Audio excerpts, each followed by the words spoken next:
and welcome to another episode of Processing with Sam and Malik, a weekly take on life through the lens of husbands, fathers, and most importantly, Philly sports fans. And as always, this episode is brought to you by Sam's Community TV, creating content to establish a community through genuine relationship building. And tonight, folks, we're going to jump off with our own Joel Embiid scoring 70 points against one Victor Wembanyama, the heir apparent, if you will, the heir to the throne at some point in time, the unicorn, the alien, as they call him. And yet, I think we witnessed his NBA moment, Malik. Every rookie talks about their welcome to the NBA moment. Yeah. When the first time they realized it was real and that they were on a big stage.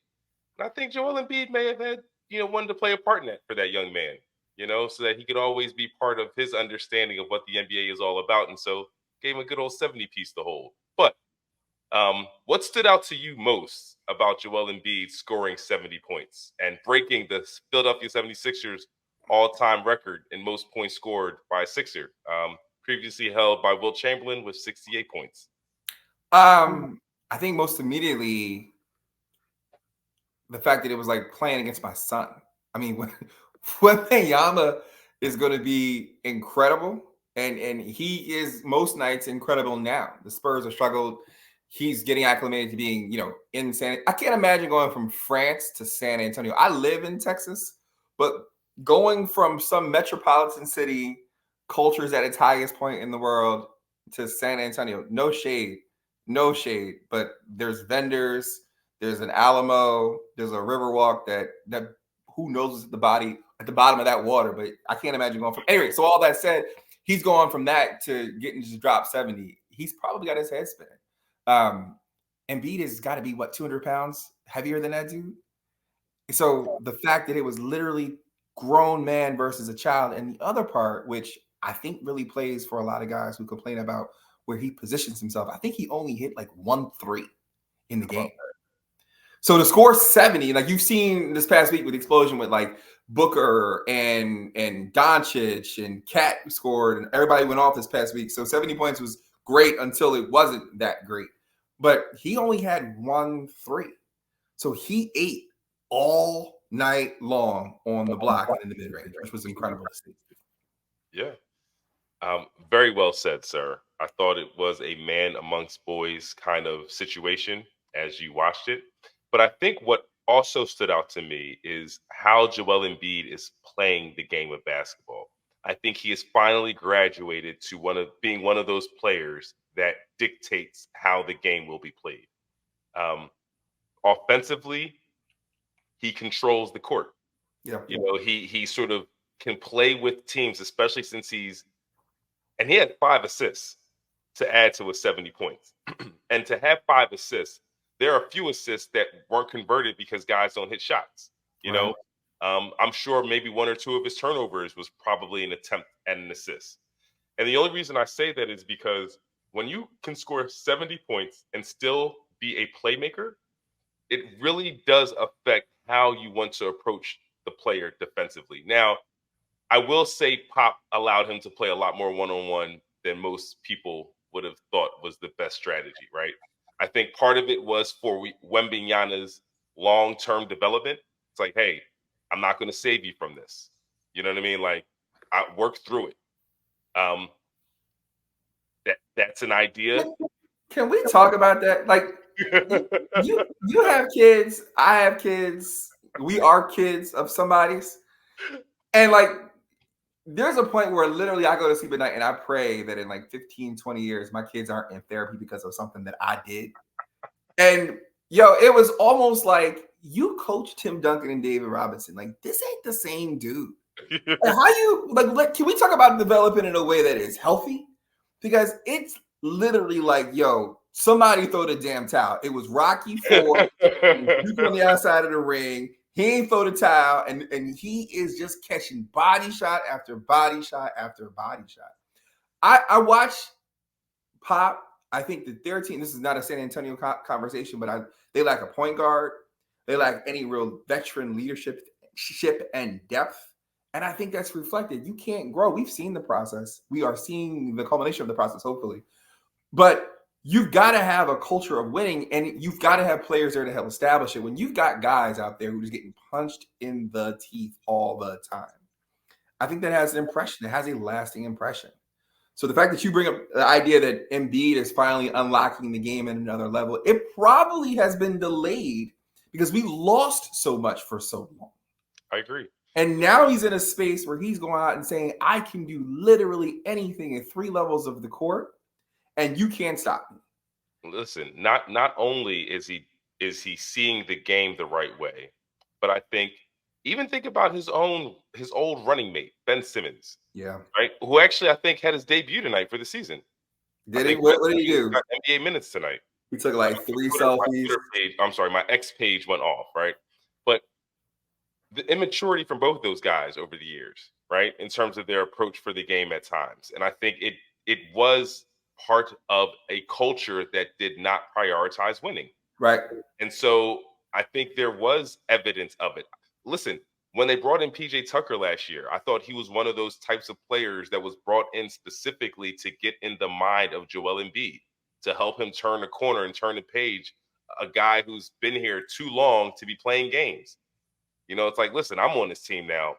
I know what I got left in the tank, so you got it, big fella. Right. You know, like, what are we doing here? You know, and so now you're seeing him with a roster that I believe allows him to trust every position, right? Because even think about last year, when you passed the ball to PJ Tucker in the corner, it's you wish there was somebody else in that spot. Yeah, like as a player on the floor, you know that the defense was funneling the ball there, so you did the right decision. But in your heart, you're like, oh, he's shooting 20% this year. You know, it's like you wish you had more of a capable guy. This year, Embiid has capable guys on the court with him, generally speaking, at all times. And so you're seeing him trust how to manipulate and manage the game based off of how the defense plays him. It's like, if you play me one-on-one, I kill you one-on-one. If you start shading towards me, my teammates will be able to take advantage of the disadvantage that you've created. And so that's the part of the 70-point performance that stood out to me, is that as talented as he's always been, he did it in 36 minutes, Malik. There's no question, he's a beast. But I think there's something that you just said, which I think is part of the frustration that I don't want to speak for everybody, but as a Sixers fan, where you can do, and I'm going to take what the defense gives me, and I'm going to check down, I'm going to throw to my running backs, or I'm going to take my little mid-range, or I'm going to be out in the perimeter, whatever your version of take what the defense gives me. We hear that all the time with the Eagles. But players of that ability impose at some point.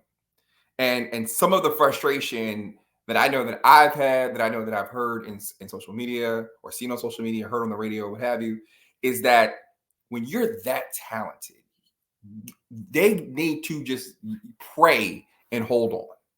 Because you know that if I go down here on the block, not that you need to do always, not that you aren't skilled enough to go anywhere you want into the court, not that you have the world literally at your fingertips on the basketball court. However, you unlock and open up shots for Tobias Harris. You are able to drive and kick for Maxey. You're able to get guys in the penalty early, right?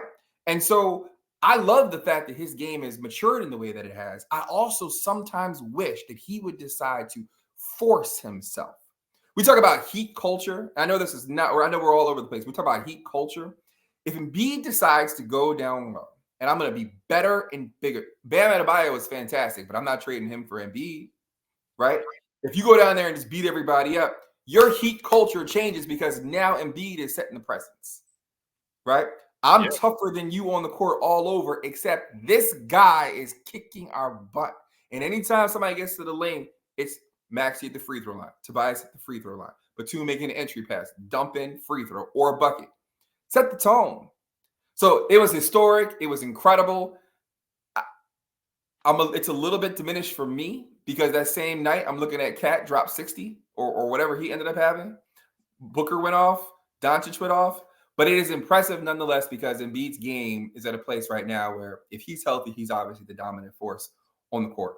And it's at the point now where I am impressed by all of the things that he does. And I know I'm hoping is tantalizing for the future in the playoffs. So that's interesting. I think you know, the 70 points that Joel Embiid scored was on, I believe, was like the 18-year anniversary of Kobe Bryant scoring 81 points. Yep. It was like to the night, right? Yep. And it's funny that you mentioned Cat, because what Cat attempted to do that night was solely based off of Joel Embiid's performance. Yep. Even to the point where they are saying that they were talking to the assistant coaches, asking them for updates on Joel Embiid's score so that the team can keep feeding Cat the ball. Their coach comes out and says it was like the most horrendous display of basketball. Pardon? They benched him. They benched him at some point for that. Not only did they bench him, but then they hung him out to dry in the press conference. Yeah. When a guy scores 62 points and the coach is like, look, I don't ever want to be a part of that ever again. Yeah. That was disgraceful, and they should all be ashamed of themselves. So it wasn't just like, oh, I wonder why they're benching him. He's not playing good enough defense. Man, it's crazy. You got to go offense and defense with a guy who's that hot. Coach is like, nah, what you just saw out there, I had nothing to do with. These are professional players just making their own decisions to play a brand of basketball. That's not it. Unlike a Joel Embiid. Now, here's where I'll have to push back a little bit in terms of how he asserts himself and what dominance looks like for me. I thought Dirk Nowitzki was a dominant player. Mm-hmm. I thought he dominated basketball games. I keep going back to that finals matchup with the Heat, and the way he controlled it from his position and the way he forced the team to have to play him, I thought was just next level. That's what I'm seeing out of Joel Embiid. I don't think that he has to impose his will in the paint.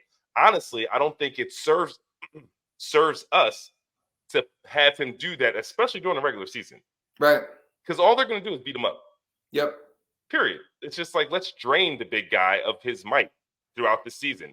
And I think his efficiency from 15 to 18 feet, it might as well be a layup at this point. Well, let me say this. I am not some guy who's like, you got to go be Shaquille O'Neal.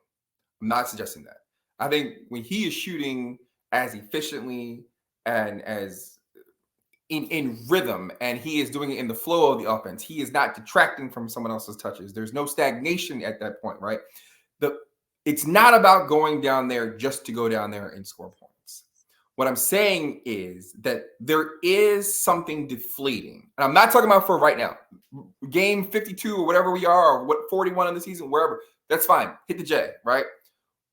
I'm at the point now with 70 being what it is, and the fact that he has been 30 and 10 and 30 and 10 with assists, whatever. He can do all of that. I'm thinking forward at this point.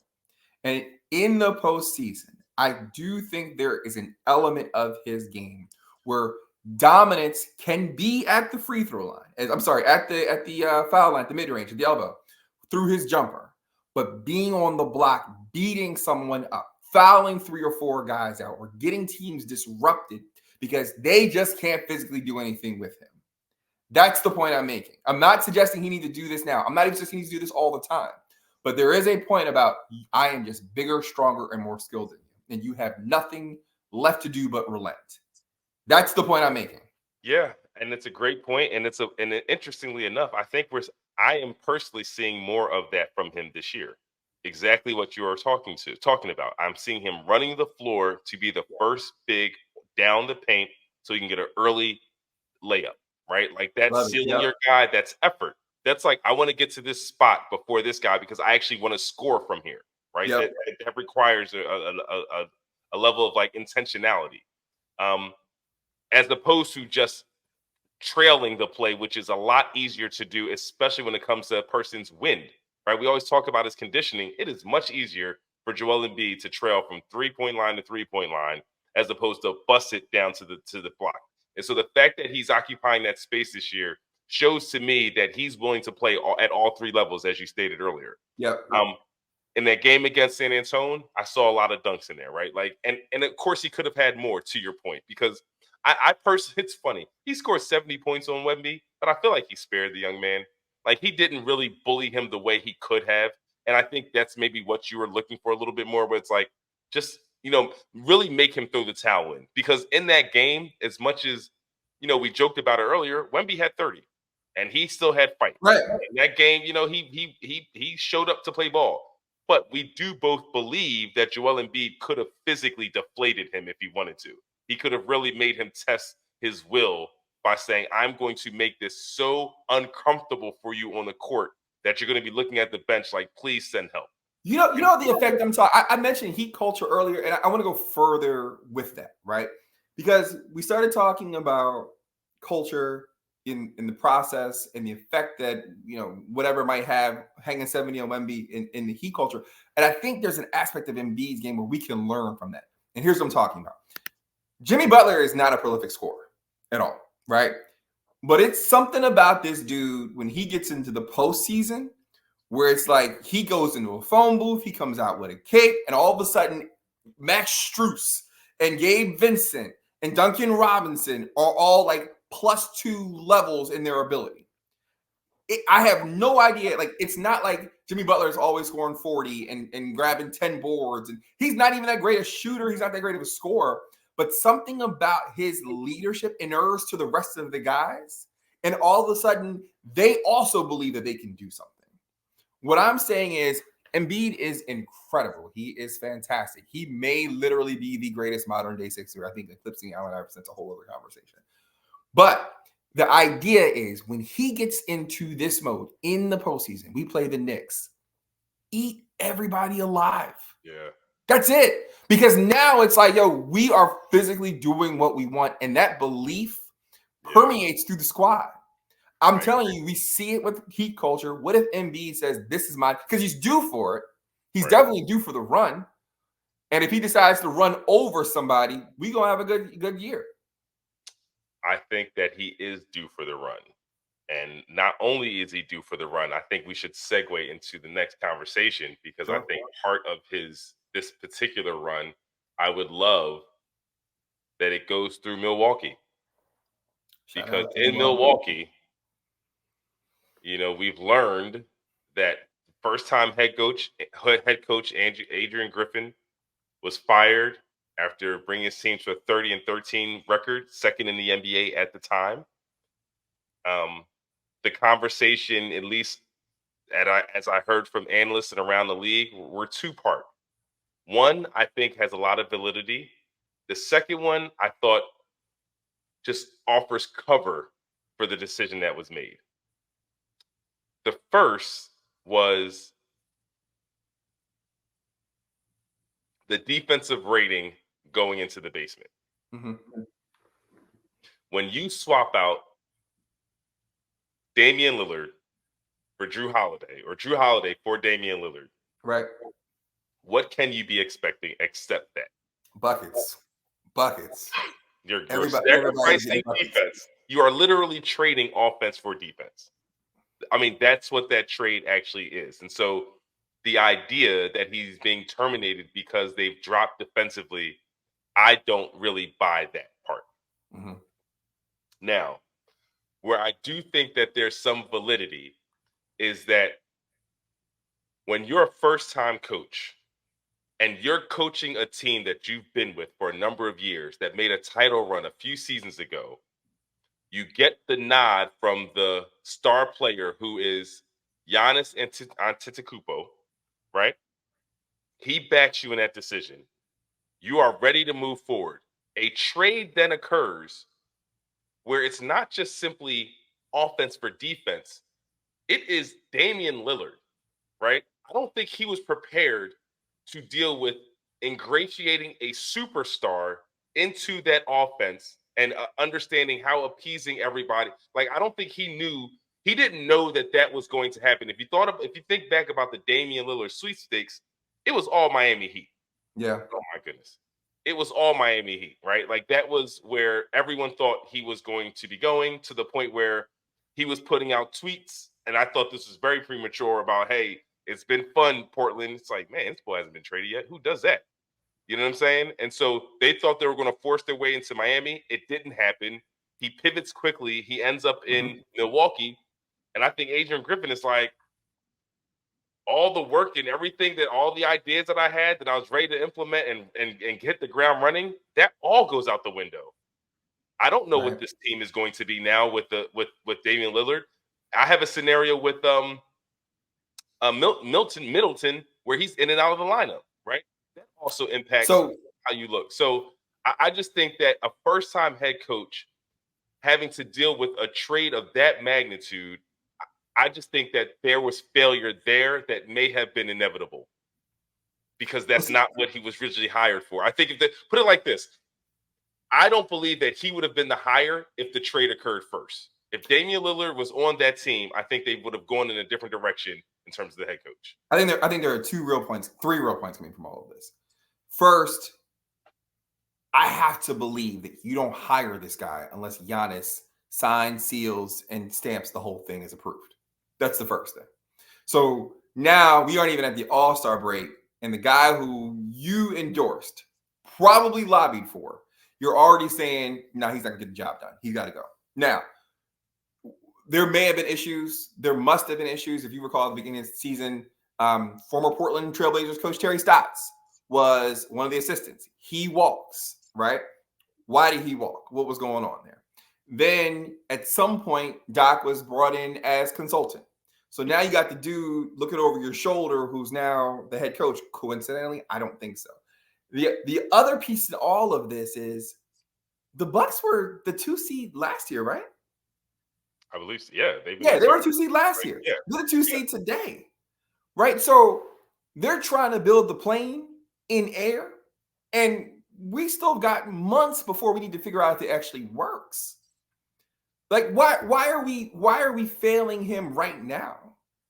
I don't know what happened or conspired to happen or transpired around any of the events behind closed doors. There must have been something.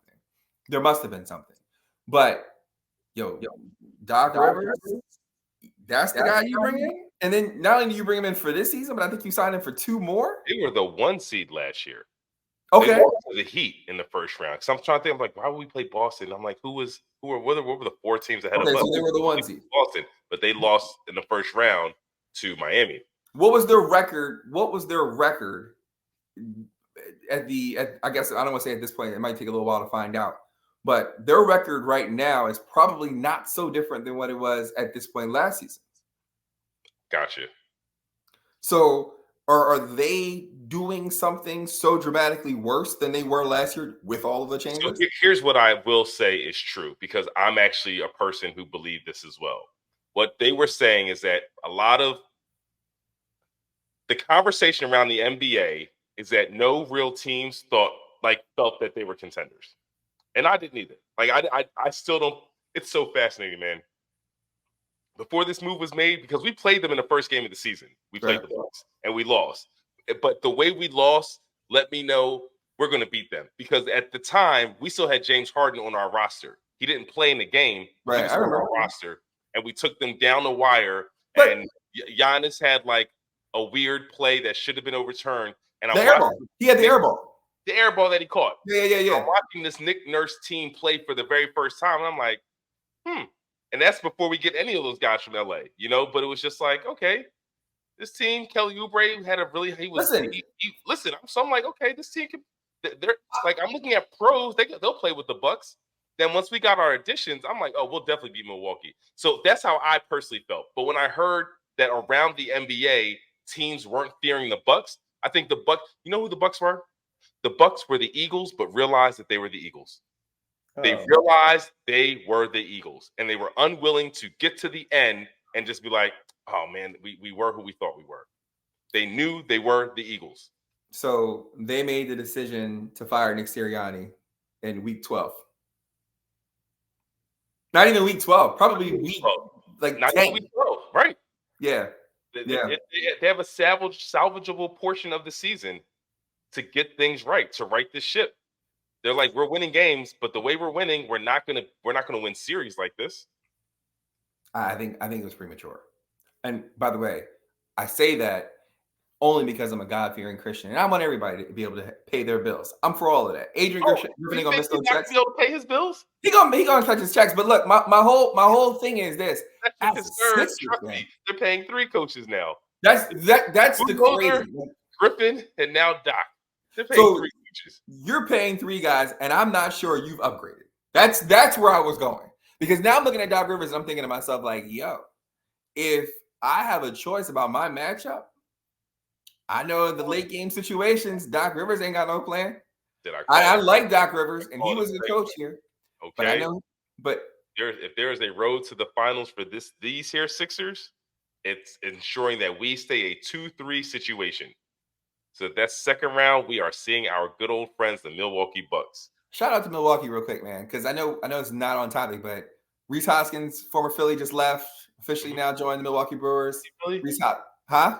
Oh, I didn't realize Reese left, man. Reese is officially a Milwaukee Brewer, author of the greatest bat spike in history. Was so authentic. That was so like, talk about feeling it, man. Like, here's what's cool about Reese and that bat spike is because I feel like for the first time the world saw that Citizens Bank Park is like a football stadium. Was on fire, yes. It's a baseball game played amongst football fans, and it feels different than every other baseball game that you watch. And when he spiked that, it felt like you're down at the link, man. Except it felt like you're at the ballpark because the bank is booming, man. Yeah, it was hitting, and he's gone, and he was ride or die for a lot of times before the success was there. So Milwaukee, you got to go, and I'm excited for him. I'm definitely going to miss him. But that said, the next best thing is going to see not just Reese, but going to see Milwaukee in round 2 because I have a lot more confidence with Doc Rivers as coach that we'll be able to get through Milwaukee. So here's what I'll say about my thoughts on Doc taking over this team. One, him being a consultant a month out from this firing is extremely questionable. Yo, Sam, imagine. Listen, wait, hold up real quick. I'm sorry. I just feel badly about this. Gotta look around first. Yo, I had to because I'm like, listen. If it's like your man is like, yo, Sam, I'm so sorry to hear about your girl. Meanwhile, this dude is like, hey, babe, I'm so sorry to hear what happened with you and Sam. You good? Can I bring you groceries? Like, that's literally what he's doing. Listen, he denied it in his press conference. He's like, I don't know where that report came from. But then he was like, Adrian and I are good friends, so I call him all the time. It's like, it's not even that he was a consultant. You were his mentor. Yo, he was probably you were only talking to him. You know what I'm saying? He was probably telling Adrian, he was like, listen, man, don't run the pick and roll with Giannis and Dame. Don't run that. Do it. Yo, they can't handle it. Yo, that's not the play. Yo, have Giannis bring it up and shoot from the top of the 3. Yeah. That's yo, listen, he's going to implement.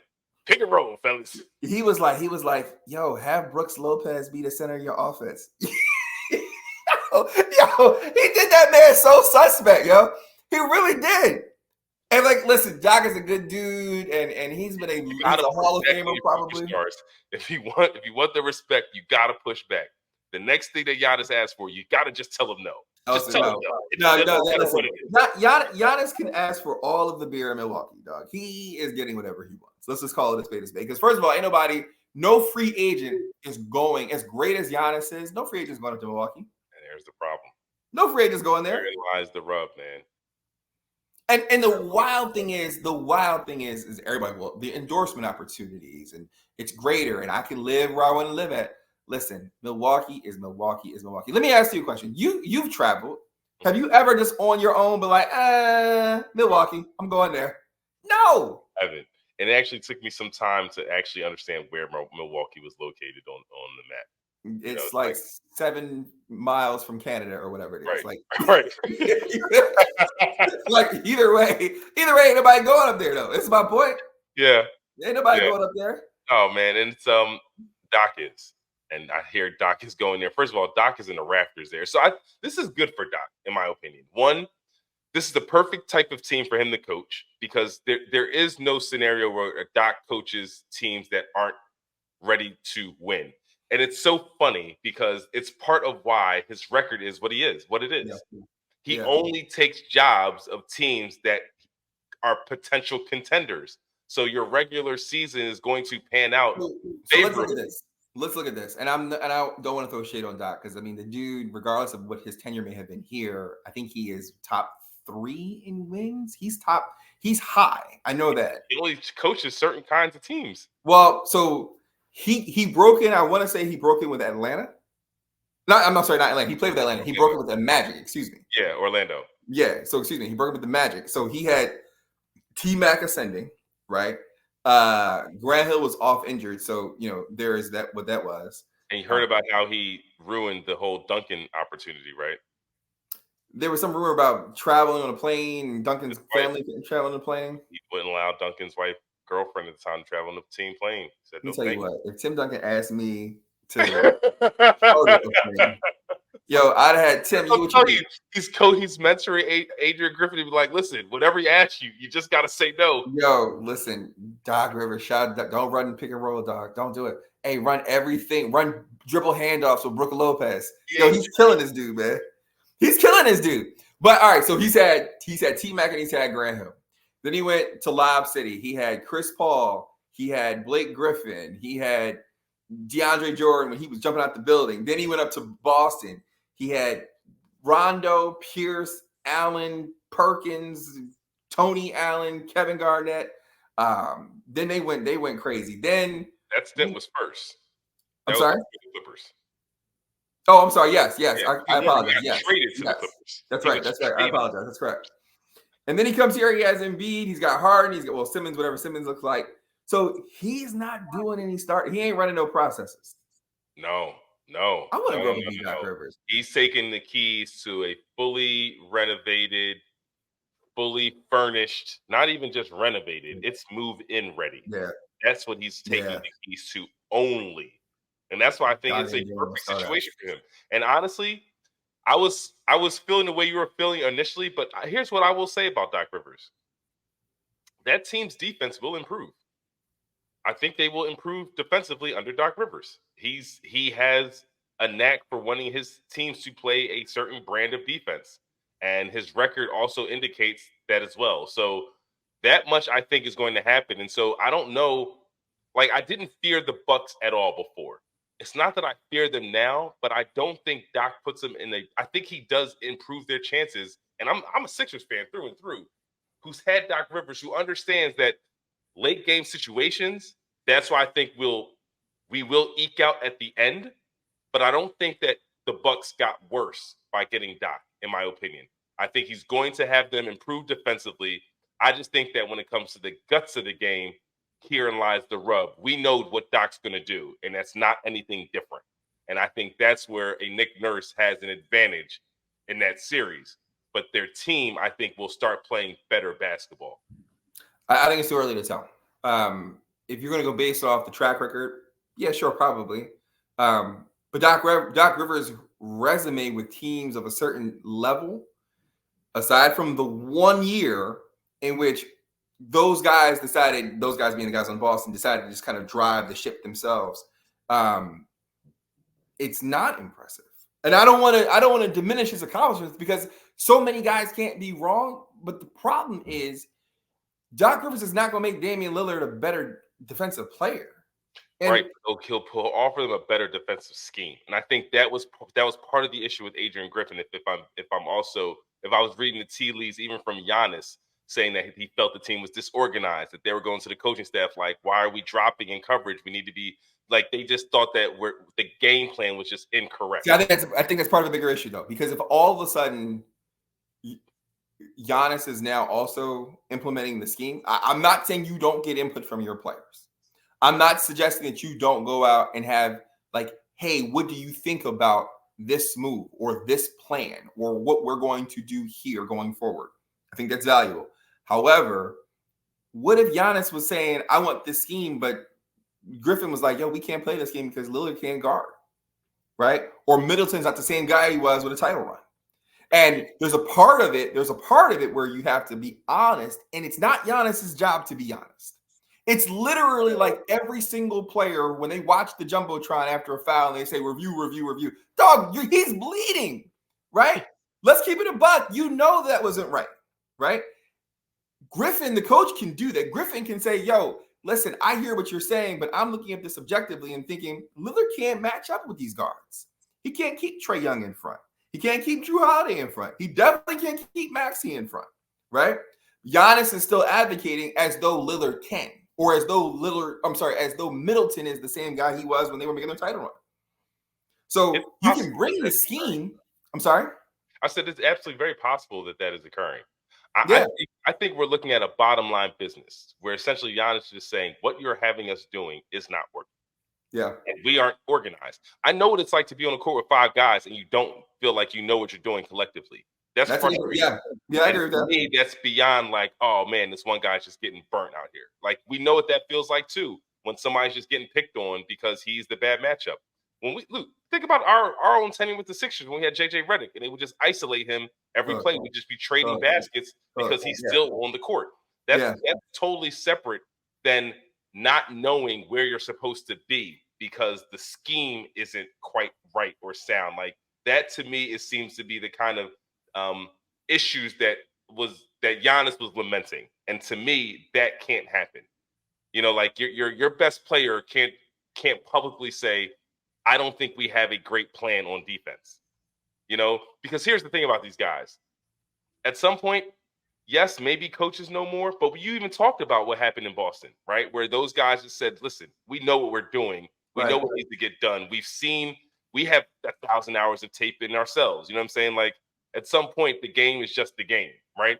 And so I think the reason I think the Bucks still have an opportunity is because you have a champion in Giannis. You have a veterans all through that roster, from Portis to Middleton to Lopez to even the guy with the dreads I like. What's his name? He's a older, just a wily vet. I can't think of his name. A 3-and-D guy. But then you add a Dame Lillard who was clutch. You know, yes, he hasn't won the whole thing, but he's never been the reason his team has lost the series. You know what I'm saying? Like, so ultimately, this is what he's gonna be evaluated on, because Doc Rivers was fired because they believe in some kind of immediacy of now, right? Correct. They believe in this season. They've also given him, I think, a year or two more on his contract. Doc Rivers is getting the bag, right? Listen, I think they want him to be the CEO of this team. Wow. I think it's also to keep a Damian Lillard and a Giannis in house. Maybe so.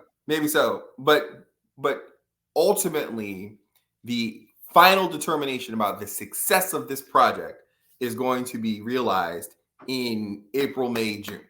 So, do you feel that the outcome is any more likely to be championship with Rivers, knowing what you've seen here as a Sixers fan, than it was with Griffen?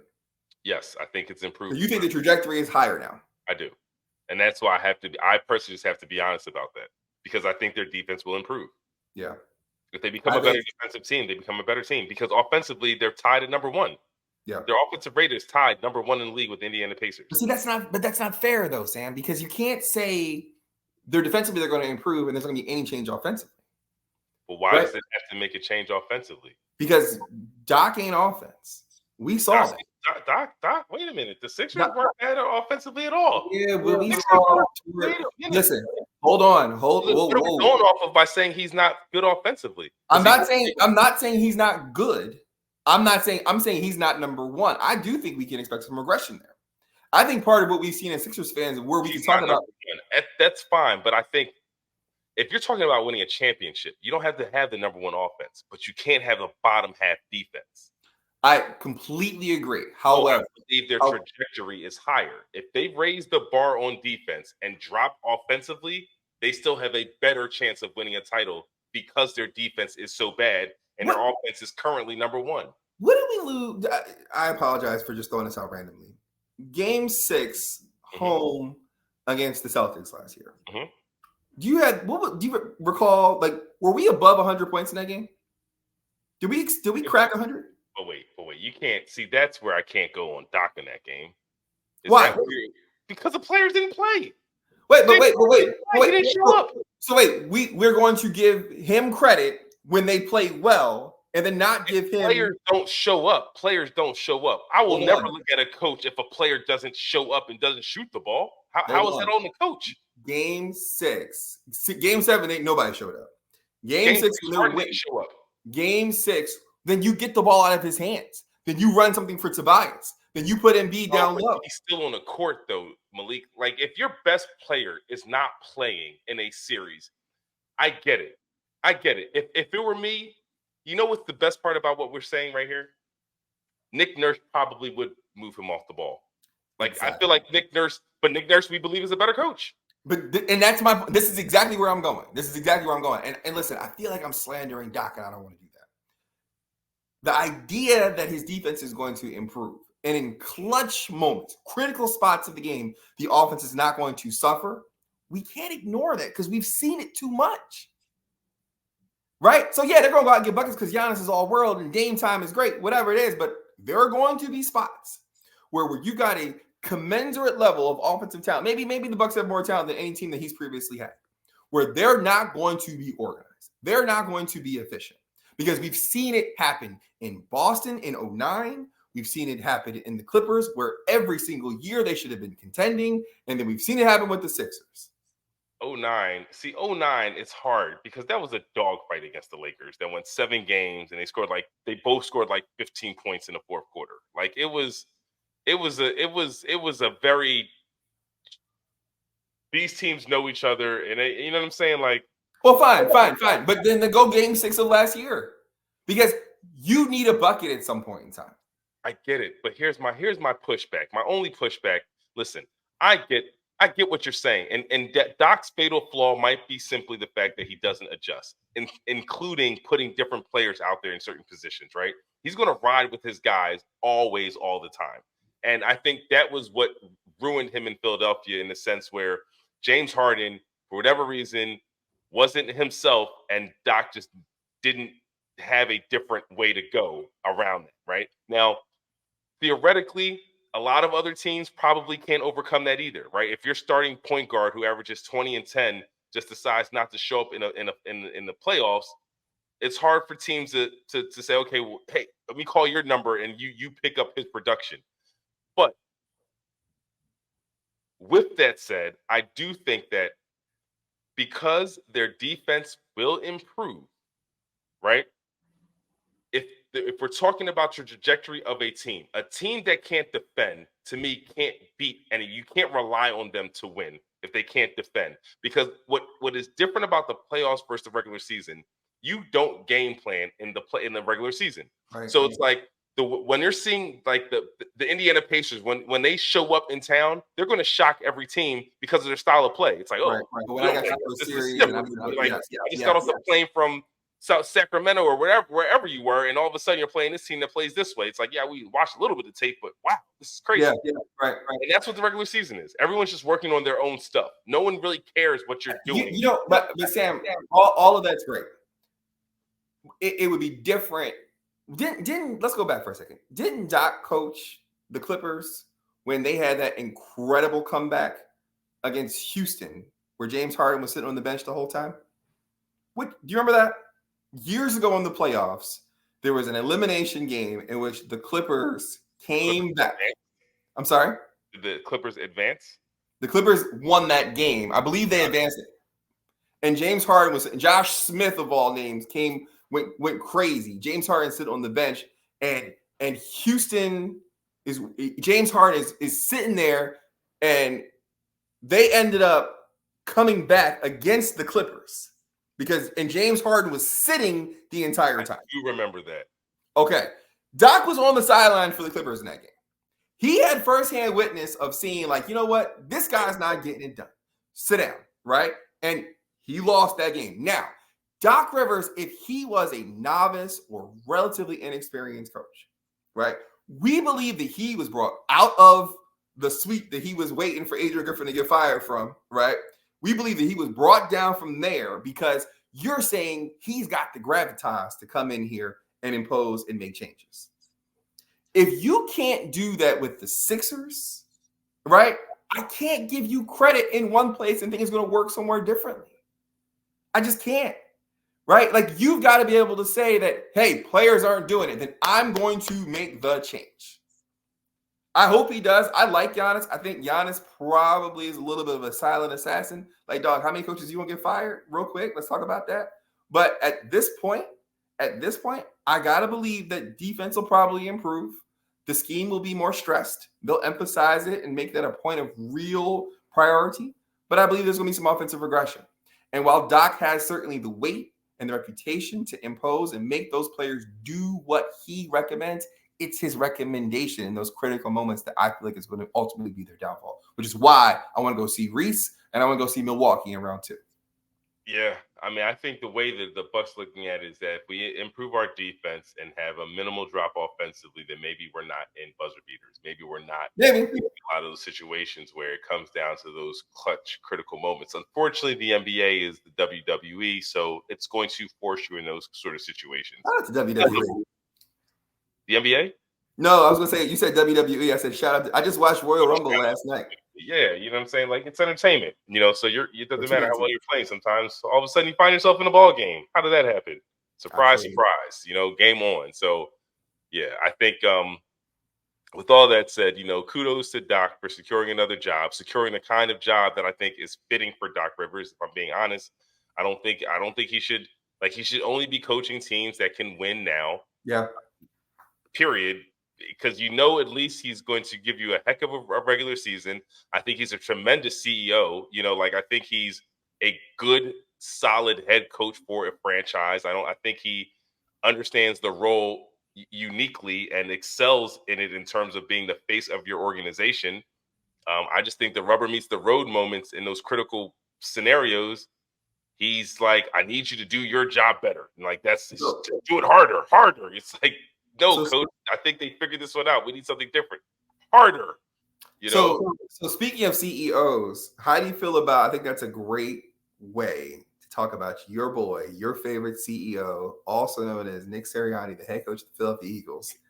How do you feel about him being retained, the coordinators, and then very plainly, the part that stuck out to me during last week's press conference, what do you do?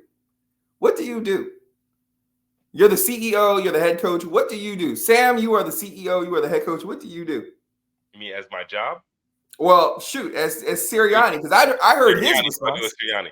So here's what's interesting. I will tell you, Malik, this has been such a week since processing that press conference, listening to a ton of commentary from different people's opinions, perspectives as to what the Eagles are trying to do. Here's what I will say. It is obvious to me that Nick Sirianni understands the assignment. Isn't that what the kids say? He understands the assignment. Nick Sirianni understands the assignment. The assignment is that I'm going to get in where I fit in this organization. And they're going to give me my papers in terms of what my job is. I'm going to sign the bottom line and says, I accept everything that you're asking me to do, and I will do it to the best of my abilities. I think our personnel is driving the decisions around our coordinators, right? It's what you have. It's like, okay, based off of what we have, who can best work with this? Which means that it's not. So that's number one, right? And then number two, I think Nick Sirianni's overall role, will just be to manage the process. But let's talk about his response to his role, because that's the part that drove me out. I was actually not prepared for a simple question like that. Well, wait. So his answer, and I'm paraphrasing, was I think he was asked first, what's your job? What would you do? Well, I'm going to pop into meetings here and there. I'm not. And he said he might pop into more defensive meetings next year. Yeah, I'm going to go into some more defensive meetings. I'm going to, I'm going to set the culture, set the tone. Like, this is the thing. If I was interviewing for a new job, pop in some more meetings. So what you going to do, Malik, with your new job? Well, I'm gonna drop in every now and again. I'm remote, so I'm gonna come in the office 2-3 days a week as I feel the need to. I'm not gonna change the culture around here, but I'm just gonna show up kind of as I need to. He doesn't get a job at Office Max with that. Shout out to Office Max. He's not getting a job anywhere with that response. And I look at that and I think in terms of a CEO, and then I compare that to what we watched last night. I don't know if you saw the NFC Championship game between the Lions and the Niners, in which Tigers and Bears. There was a lot of decisions that were made last night that were really questionable. The thing that became super evident to me between Dan Campbell, head coach of the Detroit Lions, and our CEO, the beloved Nick Sirianni, was that one has conviction and the other can't articulate a vision at all, right? Dan Campbell decided multiple times last night, I'm not going to kick a field goal. I'm going to go for it, even if this is not the thing to do. If this is not the practical decision to make, I can make a 3-score game. I'm going to keep going for it because that's our DNA. I established that tone. I established that culture, right? So you knew what it was because he has communicated that through his locker room to the players, and they all believed it because that's who they are. When I've got a guy who says to me after the season that we just finished, that says, I'm going to pop into meetings and I'm going to let these guys do their thing, I have no more confidence in that he is going to be the product. He is going to directly result in the or create the success that we need to continue trajectory. Here's how you answer that question appropriately, Nick Sirianni.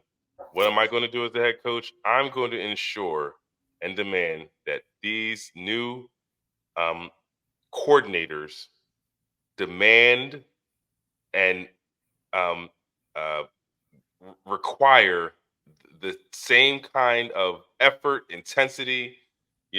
I'm going to ensure that both sides of the ball are buttoned up, that they have all of the tools needed in order to be successful on Sundays or Mondays or Thursdays or Fridays now in the NFL. I will make sure that both coordinators are equipped with all the tools necessary to have significant change in the overall productivity and level of, you know what I'm saying? Like specific of what you are going to do to impact how the team will perform tomorrow.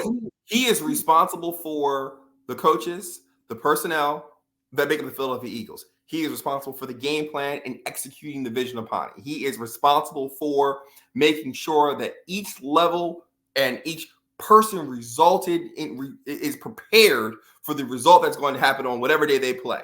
And the fact that he couldn't communicate that clearly gives me no level of confidence and certainly cannot convict his players. Because a lot of those same guys who went through a 1-6 down the stretch and got beat in Tampa are going to be back. And they still have opinions of that guy. And they still hear what he says. Because they watched that press conference the same way you and I did. Right. And they hear they may like you because you give them cover in moments, right? Like A.J. Brown. But liking somebody and respecting somebody, you know what I'm saying? Like, I know they're going to ride for you because they like you. But it'll come a point in time where you're going to be messing their money up. You know what I'm saying? Where winning is the only thing that's paramount, and realize, like, man, I can't win with this guy. If that's what it comes down to. And so it was strange to hear a person. It's talking about regression. Not only did the Eagles regress during the year, he all of a sudden doesn't know how to hold a press conference. Yeah, it's like his debut all over again. And that was just mind-boggling to watch a guy who just seemed to be unprepared for something that wasn't even that difficult. No, right? Like, we already know you're getting new guys. The firings already happened. It's not even like you gotta dodge around what's going to happen. They're gone. So you gotta hire somebody new. Hey, we're in the search. But to not even be able to articulate what your job will be next year, just because there's two different coordinators, like, how can that stump you? That shouldn't be a question. It's like, oh man, I didn't see that one. You should not be shocked. What's different from last year, bro? Just say what you did last year. And more so, let me say what also would have been an okay response. Aside from actually articulating it, he could have told that dude, I'm the head coach of this football team. I went to the Super Bowl last year. Do you think the year before that, when I took a team that was not expected to get to the playoffs at all, we went to the playoffs earlier than scheduled? Do you think that just happens? Do you think I don't get my guys prepared, that I don't have our coaches ready to articulate and execute upon a vision that I set? Right? If he had said that, I'd have been like, you know what? Cool. Let's rock out. Let's go 24-25 Eagles, whatever it is. I'm in. But the fact that he was like, I'm going to pop into meetings. I'm going to just drop on by and see if you got some sugar. Like, dog, that ain't probably popping some more meetings on the defensive side of the ball. And he said, I'm not the head coach of the off. He said, wait, I'm not the head coach of the offense. I'm not the head coach of the defense. He's like, I'm not the offensive coach or defensive coach, especially head coach. I'm the head coach of the whole team. It's like, bro, what? Yeah, I don't know. But that all said, the irony in all of this is actually, and I think you hit on it, where you're talking about the decisions were made in part because of the roster. And they feel like they can quickly get back to where they are. I watched yesterday, and I don't know that the Eagles are on the level of Detroit or certainly the 49ers at this point. You look at Green Bay, probably ascending as well. The Rams, probably ascending as well. So there are talented teams that are going to move forward. I don't know that the Eagles, without significant change, will be improved. Here's what I'll say about the Eagles, and until we address our linebacking core, good luck. To me, you can't have what you have there currently. I actually have a little bit more faith in our secondary for some odd reason. We'll see who actually is on the team next year. But I just felt like our coverage was just bad. Like these guys weren't put in positions to win all year long. I mean, the fact that we gave up every third down in the book and then watched the way we play coverage on third down, it's like, well, of course we're going to give it up. We're playing defense behind the yellow line. Yeah. Like, how are we supposed to stop them in front of the yellow line if we're set up behind the yellow line? And when they call hike, he starts backing up too. So if you start backpedaling, like it's impossible. And I feel like that was the design, so I am curious to see what a new coordinator does in terms of putting guys in just better positions. I just felt like we were just so reactionary all year long. Like whatever the offense wanted to do, we just react to that. Like there was never this where we called the right number and now it's just like stalemate. Well, there are two things for me, Sam, that I'm excited about from this decision, irrespective of Sirianni's tenure. I believe that Vic Fangio is a professional defensive coordinator, right? So we're going to field a professional unit. We will eventually get off the field on third down. We will not give up, 200-300 yards to Sam Howell again, or whatever the case might be. We are going to actually get some stops. Now, a lot of that's going to be based on the personnel, but I think they realize that bringing this guy in is going to necessitate a change in some of the personnel, so they will do what they need to do to address that. The other piece is this. I actually, despite Jalen Hurts' regression, and he did, I think it would be unfair to sit here and say that he didn't play worse than he has in previous seasons. I actually really believe and like where he's at in terms of responding to adversity. I like the idea that a guy who went to Alabama, had high levels of success, gets removed from a game, gets benched by Tua, gets beat out by Tua, he's on the bench, Tua goes out, blows up, throws a touchdown, they win the championship or whatever it is. And he then has to go off to another school, goes to Oklahoma. He does well. Oklahoma, he's a Heisman candidate. I like that idea. I like the idea that he was a second-round pick despite his successes, came in with a chip, unseated Carson Wentz, came in, and we've been in the Super Bowl, right? I like how he responds to adversity. I don't like the fact that every single thing sounds like the back of a Cracker Jack box or a fortune cookie. You'll understand what it's going to be when it's going to be, right? You don't see the vision. Like, I get you, Jalen. I get you, dog. Just answer the question, bro. But I like the idea that I feel like that's authentic. I feel like he's not Russell Wilson in that regard. I think that he is just I think he's simple, man. Like I think he's not a very complicated person. I think he's football first and he's all about like inspiration to be a better football player.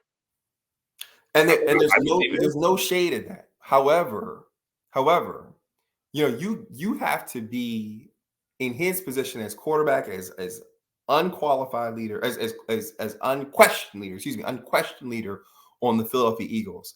You have to realize that sometimes your words do matter, and your words do affect other individuals on the team. Because if he's not the big rah-rah guy on the sidelines, which for everything we've seen, he's sitting there on the bench, he's kind of quiet, he's kind of flat, he's stoic. And I'm not to say he's not hungry or he's passionate, not to suggest that at all, but he's not going to give you the in-your-face speech. So sometimes you do need to say things. I mean, because you heard conversations after the season ended where A.J. Brown became the mouthpiece. I'd rather have Jalen Brown be the mouth. Oh, Jalen Brown, I'm sorry. Jalen Hurts be the mouthpiece, right? Because A.J. Brown, sometimes he might be a little motivated, personally rather than team-wise. Not to think that he's not an Eagle, because I think he's been great. He's gritting and grinding. But the reality of it is that your quarterback is the guy. So sometimes you have to be the guy. And what you do can't always be out of a place of comfort, but in a response to a need. And Jalen Hurts sometimes needs to say things like, I need to take ownership of this. We need to do this as a group. we go as far as we go. I kept hearing about the standard. Dog, what was the standard? But I feel like see, it's interesting because what you're saying he needs to do, I think he does. I think he absolutely takes responsibility, accountability. I feel like that's his middle name. Man, You know, it's like Jalen accountability hurts. Like that's why he's beloved, because he doesn't run away from any of it. You know, and he stands there, he takes it. I just think that we're used to people using words and making statements that just seem a little bit more relatable. You know, and it's like he is just packed with the cliches, but I personally believe it because I feel like that's all that's in him are the sports cliches. Listen, I think he is authentic. I think he is Right. 100% the genuine article. There's no question about that. But what I'm saying is that there are guys on his roster who I think need to hear a different tone, right? And so for those guys, you may need to hear something from someone else. Well, What I can't do, to me, if you start to become someone that you're not, I see through that too. Right. And I think that in a sport like that where trust is so important, don't put on. You know what I mean? Like if you can have a moment, like we've seen Jalen in moments just get real hype, like even on a field where he'll get a first down, all of a sudden the emotion will come out. So it's in there at times.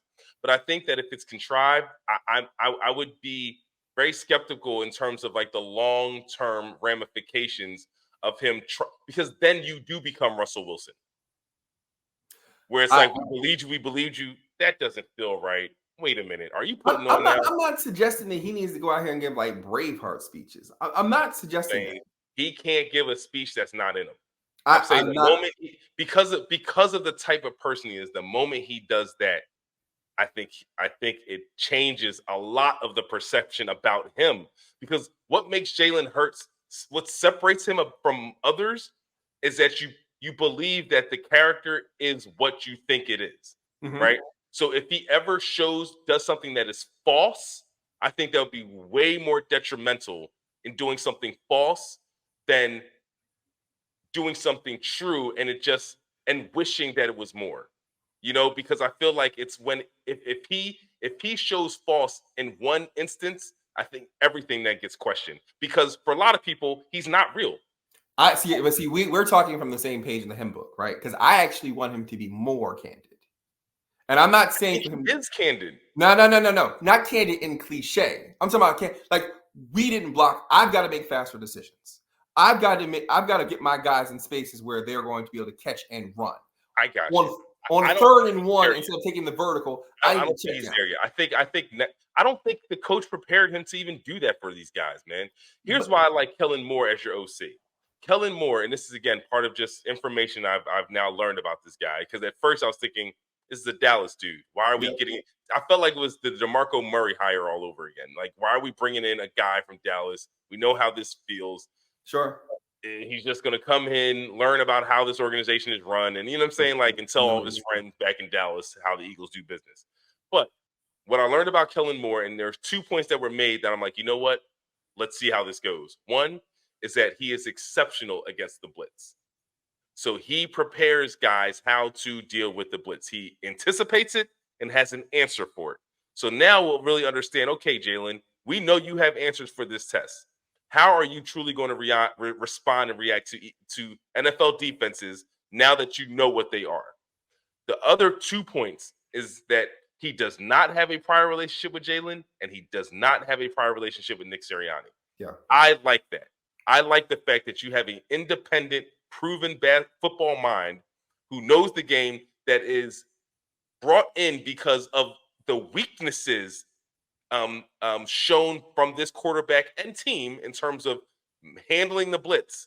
So it's like, let's bring in the one guy who's really, really, really good at it. And to be fair, when in the Dallas Cowboys regime, their offense wasn't bad. You know, the Kellen Moore offense in Dallas, they put up points. They had great statistics. You know, so I feel confident about what's going to happen offensively. I think we will improve, and I think we will improve defensively. Well, if we don't, I don't know how many general managers get to hire 3 head coaches. But you got 2 Super Bowls, man. That's how. Hold on. But 2 Super Bowls and wins one. At some point in time, At some point in time, if this goes sour, I don't know that we're talking about Sirianni, because I agree. I think Kellen Moore is a competent OC, if not credible, and certainly should be high performing. And Fangio is a professional defensive coordinator, right? So now I've got everything you need in terms of infrastructure to build and be successful. So now Howie, go out, nail this draft, augment with free agents. Nick, you better CEO the hell out of this. Because if you don't, then there's going to be a whole lot of people on the unemployment line. That's really I don't what's think going on. Howie hits the unemployment line. I think he's made that Wow. man way too much money. I think he's done this organization. Listen, this is an organization that is starved for a title. Not only did we get a title, he brought us back there, with a whole new regime. I don't think his. I think he has more time on the clock, my opinion. And I think, again, if Sirianni falls flat on his face, then only Jeffrey Lurie knows how much of a part he was part of that decision to hire Sirianni. Only he knows that, right? So it's like, if you want him to fire Howie Roseman when he made the decision to get Sirianni, like, that doesn't work, right? You assume that there's a collaboration because that's how this organization operates. But we know when it comes to hiring the head coach, the owner is the guy who is generally doing that part. Like, he, for the Eagles, is hiring the head coach. When we had the whole Chip Kelly fiasco, from that point on, Jeffrey Lurie was like, I need to know who's running this shop. And so I'm sure that Howie absolutely made the recommendation in terms of Sirianni, but ultimately that is a hire from, in my opinion, I'm thinking it's a hire from Lurie. It may So have all I'm been. suggesting is that It may have been. if the OCs show up and they do their job well, and it's like, you know what? These guys are sound. Their schemes are good. They're putting our guys in positions to be the best versions of themselves. And, like, we can say that unequivocally. And the issue that we feel is like late game management or situational football from the head coach, then it's like, okay, I can pinpoint part of our issue. And if I got to move in a different direction from the head coach, I'm telling whoever I'm hiring, I got my OC in DC in hand. Well, listen, I think Sirianni's got 2 years. That's it. You give him 2 more years. I think he's got two. One, I think this has to be a year to build confidence. And so you can't have them hire an OC. You can't put them on a hot seat after this season, or it's just like, because then it's self-sabotage. It's like, if they feel that way, it's already over. Exactly. So I think, almost kind of concurrent with all these hires, that you need to go ahead and lop another year. I don't know what his contract situation is, but I would give him, if he expires at the end of the season, I would give him an extension right now of a year. I would. Because if you're saying, I'm sorry? He might expire at the end of next season, which I think you just don't touch it. If it's next season, then cool. If it's this season, he's got to get another year. Right. Even if it is a complete hollow gesture. Right? He's got to get another year. Right. But I say that, don't think about your job. Just do your job. More so, everyone else around you know that I believe in you. That's really why I would do that. Now, if he fails, I do think listen, Howie went to the closet one time, dog. Like, let's not act like this is going to be something. Listen, but you got to remember why he went to the closet. He went to the closet because the head coach said, this guy, if you want me, then you got to let me be me. Let me be free to be me. I get it. And if I'm being free to be me, got to get this guy away from me. I completely feel you, but now we're talking about 17 the Eagles won. Now we're talking about, let's say they don't win it this year coming. Well, we know they're going to. So let's say it's 17 the Eagles won, and then 22 they went. Right, I get it. Jeffrey Lurie is not. He's not going to sit idle. He's not going to sit idle. But the fire a GM that has done this for your franchise when teams don't even sniff at championship games, don't even sniff at divisional rounds. It's like, if that's what if that's the time we're on, okay, I don't see Jeffrey Lurie starting over at GM now.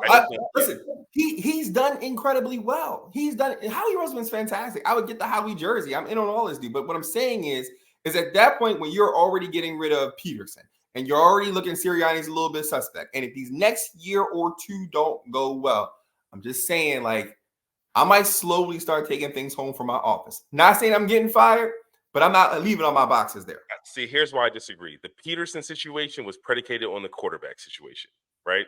So the Peterson situation was directly tied to. It's like here's where Doug failed. It's almost what you were talking about with Jalen Hurts. It's like I just need Jalen to be Jalen. It's like Doug tried to be something other than Doug, and they were just like, nah, man. We know who you are. And now you're trying to show another stripe now. And it's like, nah. So if Howie misses, and I'm not suggesting this that I want him gone. But what I do believe, and the reason why I believe it is because I'm looking at Andy Reid in the Super Bowl, right? You can have a bad spell. And despite your past successes, your bad spell may warrant you or may merit a termination, right? Andy Reid did not have a 3 or 4 year period here where he was not successful. He had a couple valleys, absolutely. But generally speaking, the Eagles were, when Donovan McNabb got here, they were rolling. Then they had some hiccups with Kevin Kolb and then Michael Vick and then Nick Foles, whatever was going on. And there was a point where it felt like, all right, maybe he should just go. Not like he wasn't successful or didn't do a good enough job. It's just no, that was part of it. The 4-12 season, it's like he had the 4-12 season and he went like 8-8, right? Right. But that's my point, though. I'm saying is that there weren't any long spells in which we weren't successful, or which you would all of a sudden say that he's no longer a good coach. It just might have been, it's just time to move. I'm not suggesting that Howie's not a good general manager. I'm not suggesting he's not that.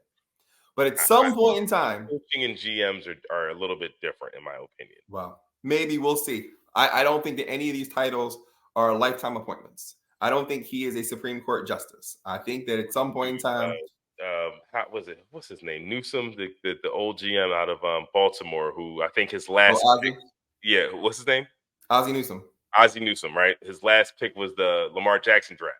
Like that was his last draft, and drafting Lamar Jackson on his way out. It's like, here you go, guys.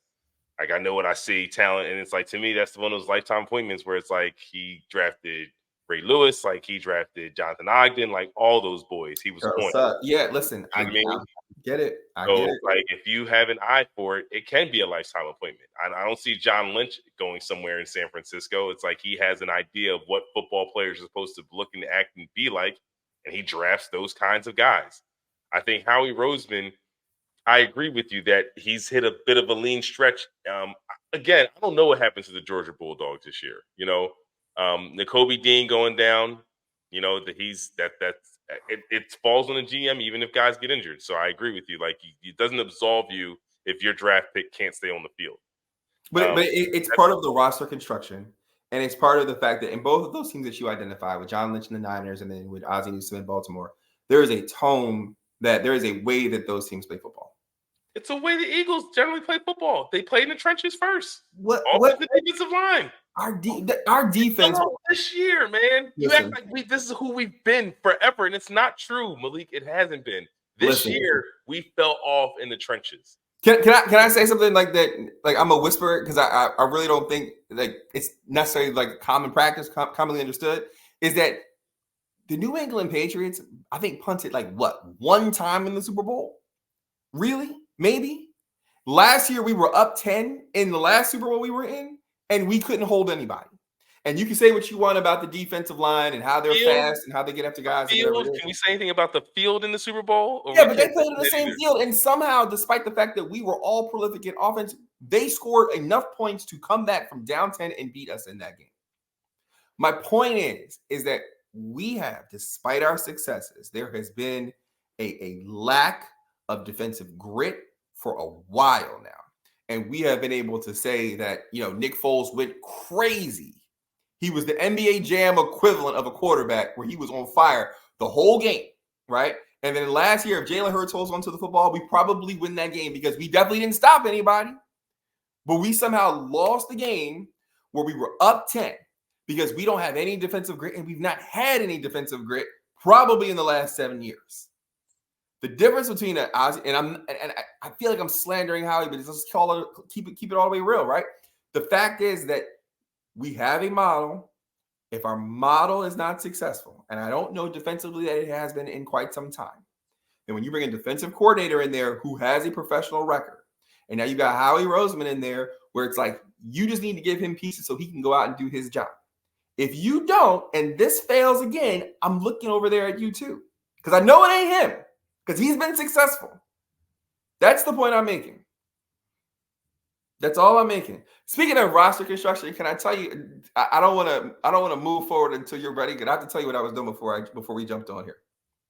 Okay. So you know that living down here in Texas, everybody gets all gassed up about football, whatever it is. Football is the king down here, right? I gotta tell you that baseball is probably a close second because these people have lost their minds down here. So baseball is an all year sport. You play it 10 months of the year. The only time you take off is around like Christmas and maybe when like it's a flood or something like that for a hurricane or whatever. That's the only time you don't play baseball down here. Tonight and on Wednesday night, I sat outside for 3 hours while I scouted in preparation for an 8U draft for Coach Pitch Baseball. I watched, there will be 150 kids or so who come to a baseball field. They've got numbers on the back of their shirts. They hit, field, throw, catch, run. We have a combine, and this is not atypical, for 7 and 8 year olds who will be in Little League Baseball starting in about a month's time. I got a chart. I documented their arm strength. I documented how proficient they are at ground. How do you document arm strength? Well, listen, I mean, if you're a kid who can't make that throw from the shortstop to the first baseman, you know what I'm saying? We're looking at the arc. I'm looking at your release. I'm looking at your footwork. What does documentation look like? What is there's a whole spreadsheet. There's a whole spreadsheet. So I got pluses and minuses. I've got A, B, C, D grades. I've got player comps. I did that because I know that player comps. Listen, man, I was like, I need a first baseman. So I need to know that if I'm talking to my assistant coaches and I'm saying assistant, I got this guy named Jeff is one of my guys. And I'm like, Jeff, look, if you're looking at the first baseman, Freddie Freeman is an A first baseman. So when you compare an 8-year-old and you give him an A, that means he can find the bag quickly. He can get set up. He can reach out. He can track the ball. He gets off and he blocks in time. If he's a B first baseman, he might be a Jose Abreu, right? Sets up, gives a big target, gets the right foot on the bag, but not necessarily proficient on the short hops. And if he's a C, is that Reese? What is Reese? He's probably a Reese. Yeah, shout out to Reese though. Shout out to Reese. So on the way out, but shout out to Reese. Man. Listen, man, I said bat spike. I don't remember too many defensive plays where he was really good. But so tonight and on Wednesday, I will sit back in the baseball field with about 30 other dudes, and we will evaluate 7 and 8 year olds who will be playing Little League Baseball and how good they are at hitting, fielding, running, the outfield, running the infield, ground balls, the whole deal. It's wild, man. It's amazing. What's interesting is that as wild as that is, as you were talking about it, I realized I had a similar experience with hoops when we had to do a draft for a league that I started a few years ago. But to think about it with baseball is a little bit more mind-boggling because with basketball, it's 5-on-5. And you're just looking for players. It's not even by position. You're just looking for guys that can pass, dribble, and shoot, period. If you can pass, dribble, and shoot, we can use you. So to think that you are scouting based off of position is just a whole nother layer to that because it's different kinds of skill sets. A shortstop moves differently on the field, I'm assuming, than an outfielder. You know what I mean? Like even or a pitcher. It's like they start to show those things about themselves in terms of the position that they have been honing, and so it's a fascinating world, man. I wish I had a little bit more insight into the world of Little League baseball. I will tell you that I draft Wednesday night. I'm the 3rd pick overall. I'm excited about that. You already have an idea who you're getting? Yeah, I do actually. You have a board? I got so 2 dot play. I gave 2 dots, 1 dot, and nah, I'm good. So 2 dots are the question. Will you come on next week and let us know how many no dots you drafted? We don't need names, just a number, quantity of how many no dots you. You know what's wild? I will, but you know what's really wild and mildly disappointing. So and this probably translates across different sports is that with like the proliferation of AAUs, right, and select baseball. So when I lived in Philly, we played Legion ball. So it's not quite select, but it's very similar. Like you play tournaments, you go play regionally, whatever it is. The crazy thing is that earlier and earlier, kids are leaving and paying exorbitant amounts of money to essentially join tribal teams. And there are, I'm sorry? You said travel teams. Travel teams, yes. Travel or like select, it's basically like equivalent of AAU in baseball, right? Or AAU in basketball, excuse me. And so whether you can catch a ball or throw it across the field, doesn't matter. Your parents believe you are the next superstar. And I'm like, dog, man, you need to sit. You should go play an instrument. Like, this is not it. This is not it. And you feel badly because you're looking at little Johnny, and little Johnny's all excited, got his socks on and his little jersey, whatever it is. But he can't hit water, dog. Like, he is terrible. But he likes it. He wants to hit water. He's trying. God bless him. Grandmom's out there taking photos. Like when you have a kid who actually doesn't want it. Like if he doesn't want it, then it's like, okay, at least we both see the same thing here. You know what I mean? So okay, it's parents that are kind of forcing you into something that you really don't want to do. I know you don't really want to do it. So it's like, we'll get through this together. As opposed to the one who it's like he feels that they're as good as their parents think they are. So the shame of it is, to your first point, to your first example, is that there are parents who clearly put their son or daughter, in some cases daughters, because they still play sometimes co-ed, in these leagues, and the kids have no interest at all. And the coaches are like, we ain't trying to coach this kid. We ain't trying to coach this dude. This brother's a hazard. He's a safety risk. Yo, like, you just don't know. You just don't know. And it starts at 7, 8 years old. I'm telling you, there's this one cat on the team that my youngest son used to play on, right? Where we were playing, I think it was 7U, so he was 6. We never saw the trophy for the championship we won because that trophy is sitting up on the bookshelf in our coach's office. Dog, he kept that for himself and like, oh, I'll get it eventually. We never saw that. These cats take it that seriously, yo. I'm telling you. But I will let you know, man. I'll give you the scouting report. I'll give you the scouting report for next week, man. Yeah, I think we will all be interested in the scouting report, man. I'll do that, man. Just a lot of kids, man. It's just like, yo, dog, you should. There's a checkers league. You can go play some competitive Uno because this right here. Wow, is what it is. So I'll keep it actually in the athletic realm for myself. This past week, I started working out again. Nice. I decided that enough is enough. My bones have been talking to me. I've been experiencing back pain that I haven't been able to shake. And I'm just like, I feel like I am starting to literally wear down, where it doesn't improve unless I make it improve. Like it just fix itself at all. And so in this, it's been exciting. One, because, I'm pacing myself in a way where I don't feel sore. Also, I think my body has also been very used to activity. So it's like really kind of like riding a bike. I get the chance to kind of pick it back up. But I will admit that there's a part of just physically exercising that impacts all parts of my life. Yeah. And I feel it. I notice it. And it's just like, why do I get away from this? Wait, can I ask you a question? Why do I get away from this? Can I ask you a question? Sure. And you can be honest, right? So you go to the gym that one time.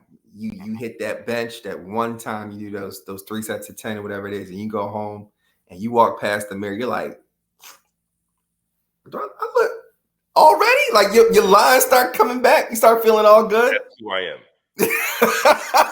I'm serious. Like I'm just a wiry, strong dude. Like why? I didn't. This was not what I intended to do. Okay? Yeah, like man. That's how my body works, and that's what I'm saying. It's like I feel like, all right, I got this, and the fact that like my mind is allowing me to see changes in one session. Yeah. Like, now God has given me this insight to the fact that it's working. You know what I mean? Imagine when I go back. Like, don't let me start eating better. I set my alarm for 6:20, hitting the gym. Listen, I'm hitting my bike in the morning, bro. I wake up, ride the bike before I even wake up the kids. You know what I'm saying? I have an air assault bike, so it's like one of those cross trainer bikes. So it's like you use your arms and legs. Oh yeah. Wind resistant. It's like that's how I'm waking up now. Because I want this thing in this thing called life. And I want to seize it. And I can't seize it if I'm not physically capable. And I'm realizing that being physically competent, and that's how I'm looking at it, being physically competent is unlocks so much more of my capability, Yeah. and my interests, and just like even my vigor for stuff, and so like I keep telling myself, it's like, why is it though I keep getting away from this? How can I agree. this experience of realization that like working out for me, Sam Grantham, unlocks a whole nother set of doors in terms of effectiveness, and it's like, that that's what you're about, especially in this season. It's like it's about producing, and so it goes one in hand. So I think it's fascinating that I'm starting this podcast with you, and also sort of reclaimed my intentionality around exercising, because I think that it is part of just an overall decision that I'm making, that I'm really going to be sticking to, because it's in me to do. Yeah. And what happens is that you remember when so much that you think it's still you, but it's not. But you remember when you used to do it like that, to the point where you think that that's who you are, but it is not. And I Yeah. had to realize that, you know what? I am not who I think I am, but let me find out who I am. I'll do that really quickly, because I'll tell you what does it for me. As I've kind of re-engaged working out, it is cathartic. It is a stress release. It is freeing. But what will quickly remind me who I am not, is when I see a photo that I don't like. When I see a picture of, like, wait a minute, that's what I look like. Why ain't nobody tell me this shirt's a little snug, or why didn't anybody tell me it's just sitting a little differently? When those things hit me in a way in which there is an image or an expectation of what I am when I look in the mirror, and it's not about vanity, it's about feel a lot of times. Right. Like, even with you mentioned intentionality, I enjoy, and I think my sons enjoy, kind of the time that we spend together, particularly being active. And so when I feel like something is disrupting my ability to go out and be, on a bike with them, throw a ball with them, play tag, whatever, jump in the pool, whatever the case might be, why wouldn't I do something to sustain my level of enjoyment, or to enhance my level of enjoyment? And I know that that's a shared experience, but personally, like you just said, I also benefit from the fact that I can have a hard day at work and then go hit some weight and I feel Right. fantastic. I could have a hard day at home sometimes, and rather than immediately being impulsive and lashing out at a loved one, wife, children, dog, whatever, I can go out here, knock this Peloton out, and you know what?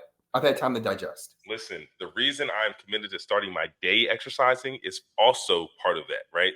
Because it helps to center me, and gives me perspective that early in the morning, where whatever I endure next, it's like, because it's work, you have to work through it, right? Like, as much as you understand there's going to be a reward at the end, and that's what Kobe talks about, falling in love with the process.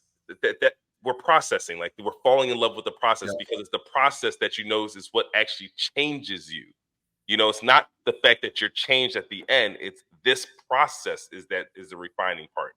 And Yeah. so me working out and exercising in the morning, and like getting all that in me, gives me a very different disposition when I go to wake up the kids. Yeah. It's like, I'm not irritable. I'm not irritated. It's like they don't get up right away. I'm not like, I told you guys to get up. It's like, all right, come on, you two. It's like, because I'm just in a different sense, in a Right. different mood, because I'm realizing like, hey, they're still on time, they're still on schedule, and it's like, I look at their, even, their inability to get out of bed right away. I perceive it differently than if I was not, like if I was on a different kind of time. If you And I want think, grounded, if you right. want, if And you have so, the time so to to me, reflect, it's important that I start my day, because I'm realizing like, wow, this allows me to have just a different perspective as I start my day. Let alone when I have to deal with like what I had to endure all day, and then like unloading that at night. You know what I'm saying? Like, that's a whole right. nother conversation as you're talking to. So I'm excited about it. And because it's in my home, like where I do a lot of my exercising, I've been doing it fairly frequently throughout the day, so it's not like a one-time deal, Good for so you. I can say 6 o'clock in the morning, I'm hitting the bike, and then in the afternoon, I'm going to do a little bit of weights, and then do like some ab work. And so seeing my kids get interested a little bit more in like what I'm doing physically, and like knowing that I'm modeling for them, realizing in that moment that, okay, I am modeling for my children. Like, they Yeah. are going to start realizing that exercise is part of a regimen. Prioritizing And this. Yep. daddy is going to, like, he's focusing on it again, and they know that part of it is also getting my wife back in the fold. It's like she's a little under the weather now. And so we know this isn't the right time because your body needs to reserve as much as it can. Like working out right now when you're sick doesn't help. Like it's counterproductive, so, but don't try to say you're sick for too long because I'm coming to get you. You know what I'm saying? Yeah. I'm going. And you know what it was? It's like being married. It's like, you don't like, we are responsible for our household. We don't like, it's not about just like me winning. We have to win. You know what I'm saying? So I already know, even for myself, this process I'm on, it's going to engage us all. As soon as the weather breaks a little bit, we're doing the family walks. And if it doesn't break soon enough, put on your coat, but we're all going to get part of this work. You know what I mean? Because I know what I'm doing, and I'm not going to set myself apart from my family in this lifestyle. Like, we're all going to adopt components of it because this is how we live, I agree. I feel you. Well, look, so next time you'll come back and talk about the fitness journey you're on, the wellness journey you're on, and then I'll tell you what I'll do. You talk about your lineup, and it'll be like a, my wife and I did a fitness challenge starting January 2021. It was a 30-day fitness challenge. And at the end of each week, we had to submit our body photos, right, to see if we were still working the plan. So since I gave you a muscle today, each week I'll just give you, you know what? That's a different show. That's a different show. I'll just roll the sleeve back. That's it, man. Yeah, I don't need to see too many man parts, man. I'm good, bro. You said that to her at your wife at gmail.com. It's for the audience, Well, look, man. Next time we do this, I will be in Philadelphia. Hopefully, we get together. We can do this in person. That'd be great, man. This is good. Hey, safe travels, man. And so you're in town next weekend. This is good. I look forward to it. Yeah. Well, until next time, folks. Like and subscribe. Thank you for joining us for another episode. If you enjoyed the content, please make sure you hit the like button on the way out. And if you're not subscribed to the channel, subscribe today.